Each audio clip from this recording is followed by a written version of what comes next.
Hey guys, Dude here, coming at you live from my house. Welcome to my analysis of the Tenrou Island arc of the show called Fairy Tail. Now, I will preface this analysis by saying that I do like Fairy Tail as a show, as separate arcs, I should say. I don't like it altogether.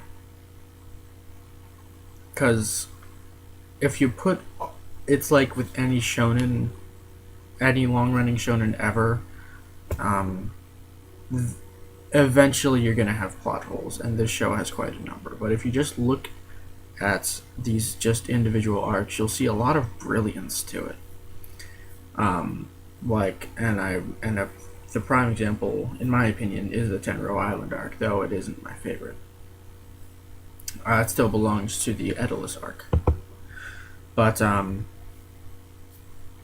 for those who don't know, the Tenrou Island arc is there's an S-class wizard promotion trial for Fairy Tail, which is always held on Fairy Tail's sacred ground, Tenrou Island, where the remains of the guild's first master, Mavis, they still remain there.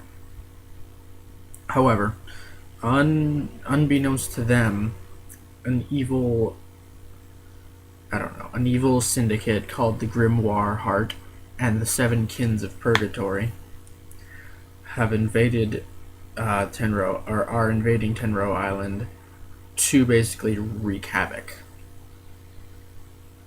Not only that, but the team also finds the thought, the person long thought dead, Zareth, the single most deadly wizard that has ever lived, creating hundreds upon hundreds of devils and demons that could destroy the planet in and of themselves. So yeah, that's a lot to deal with. Really, I think the main theme is the theme of unity. And I think that's very important, especially for a story like this that relies very much on the concept of family through interaction rather than blood.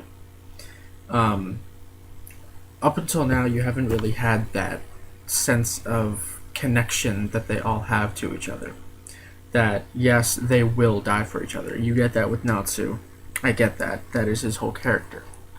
But you don't get it with anybody else. And in this one, it really, really just brings them all together.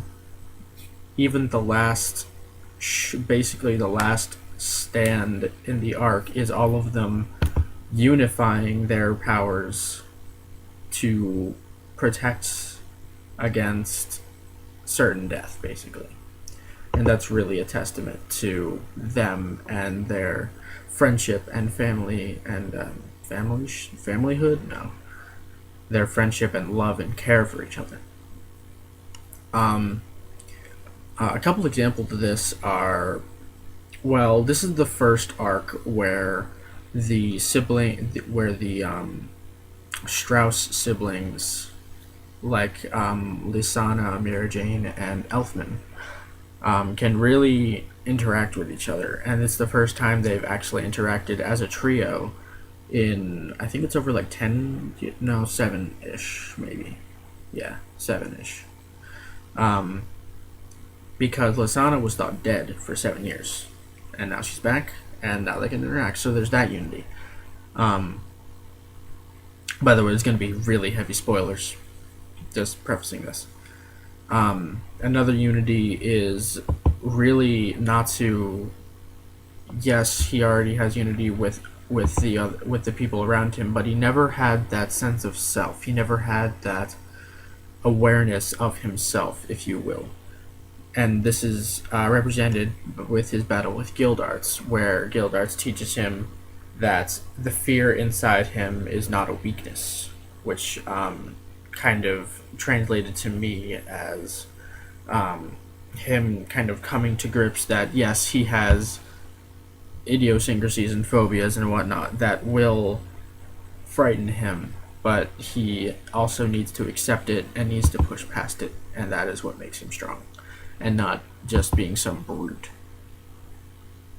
I actually thought that was one of the most prominent things in this story. Now, it didn't really have much of an effect, but for what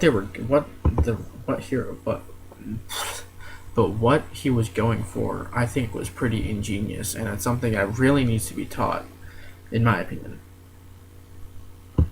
Like, you need to know you have flaws with yourself, and you need to push past them. That is a major part of life, pushing past your limits, whether it be with the mind or the body. So yeah, I really like that. There was the unity of Levi and Gajil, because before, well, Gajil basically assaulted and branded his previous guild's mark onto her stomach.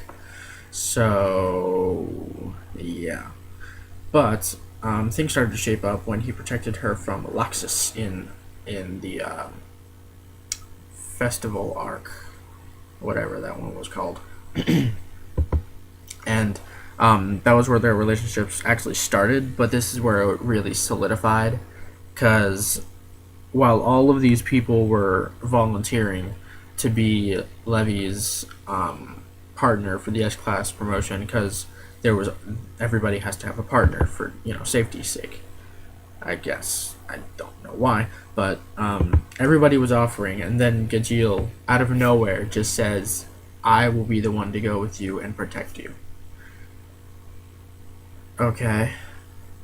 And then you find out whether it's actually true or not is up to your imagination, but he gets cocky and he starts ignoring her because he finds her weak and stuff. And then he gets his tiny badass moments, and then he says something like, you're too small and scrawny, you need to stay by my side so I can protect you. And that was really their kind of signal to, I guess, get together. But I really like that. That was weird. The final one, and I think no, not the final one. One more before this. Urza has to restore the fairy tale members' strength, because on Tenrou Island there's a tree that basically empowers them. Anybody with the mark gets power from that tree, basically. The tree is cut down. She needs to make sure it stops being cut down. And she is unable to do so without the power of her friends. Now, up until this point, you really have her being reluctant to help, really. I mean, she will accept it when she knows she's outclassed, but, she'll accept it, she'll tolerate it, she will not want it. And I think it's important when you're in this close relationship to actually want companionship. I mean, it sounds like common sense, yes, but you need to want companionship, and you need to want love in return for protection that you can give as a result of their strength. And I think that that's what Urza realizes. She unifies herself with the rest of the guild, and in Sora's words, her friends are her power. So, yeah, that was pretty cool. And then the last one, my favorite, because I like the character, is when Laxus comes back and he reunites with Grandpa. Honestly, the episode where he left and he watched the festival, it made me cry. And I was so relieved when he came back. And he was so strong, he was so badass. But anyway, that was at the point. Actually, there's one more after this. There's one more unification, which is actually the start of this. You know what I mean? So, yeah. In case you missed it, Gramps over there, he banished Laxus because Laxus took all of the... It's basically a beauty contest, all of those contestants from the Fairy Tale Guild hostage. So I think it was Urza, Kana, Levy, um, Lucy, Mira Jane, yeah, all them, and Juvia. So they were taken captive by Loxus and his Thunder Tribe, his like gang, and he basically forced Fairy Tale to combat each other in order to save them, because I don't really remember the plan, but yeah, that's basically the gist. So he was banished after he was defeated. Um, so he ever since then, I'm guessing it's been like a year or two. I'm guessing, if we're talking about chronological order, I'm guessing it's been a year or two. He wants to earn redemption now. He gets this feeling from his connection to his guildmates that was proven in that arc with the fairy law failure, as I call it. And he comes to Tenrou Island to help because he has this gut feeling that they need him, and they do. Because the leader of Grimoire Heart, they call him Hades. It's Hades. But he is far stronger than they thought, and they can't do shit to him without his help. So yeah. And then him and the grandfather reunite, and it's beautiful. It's beautiful. It's beautifully cheesy, I should say. I don't know, I like the cheese factor. Anyway, I say anyway too much. So that was, I think, the most prominent unification, and I think the one that hit me the hardest.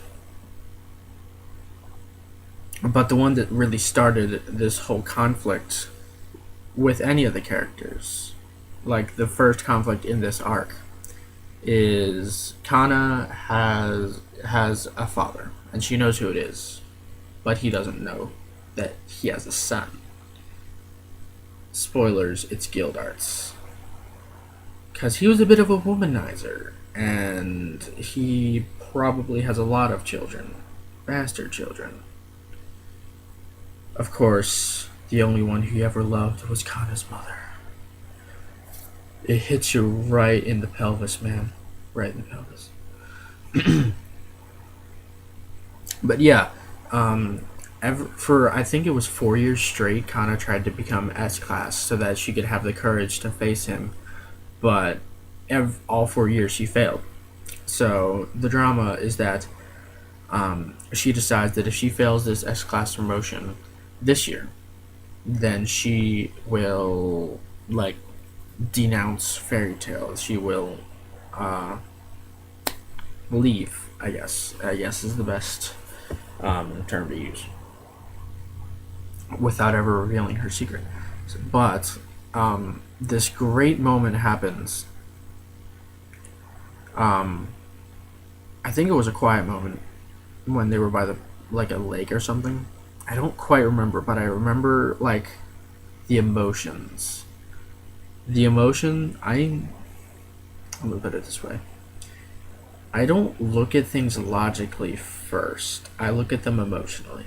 I look at them at how the very simple emotions that the characters feel and how I feel, and I compare them. Basically. As much as I can't relate, I very much agree with her emotions in that moment. She was literally like sobbing as she revealed this, and he literally had to think for a moment out loud. That just like broke her heart, and it was completely understandable.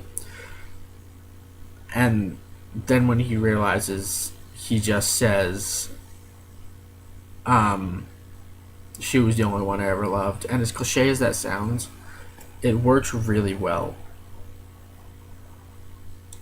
Because, in a kind of weird way, because he shared that connection with the mother, then that connection kind of transcended through the generations, and she knew who he was, and she knew that she had to find him. so they had that connection. But this really sealed it. It was really, and no, I'm not wiping my eyes because I'm crying. I'm exhausted. My eyes are droopy and yeah, whatever. Yeah, it was a great moment to me. It's probably one of the highlights of the show on purely an emotional level. Number one would really have to be the funeral scene. You know what I'm talking about if you watch the show. I won't spoil it because it's probably the best, honestly. But anyway, that and the other funeral scene. Dang it. But other than that, it's a really great scene. It's just the core emotion. If you have a heart, you will feel something during that moment. If I gave you a piece of paper that just had that scene written on it, and just had a quick synopsis, man was a womanizer, has a child has an obligation to find his father, to find her father, sorry, and then played the scene out for you, I guarantee you would feel something. It may not be much given that you would have had no context, but it's powerful enough to where you do feel something. You do feel like, even if it's just a snap. There. A snap. Like a pang in your heart.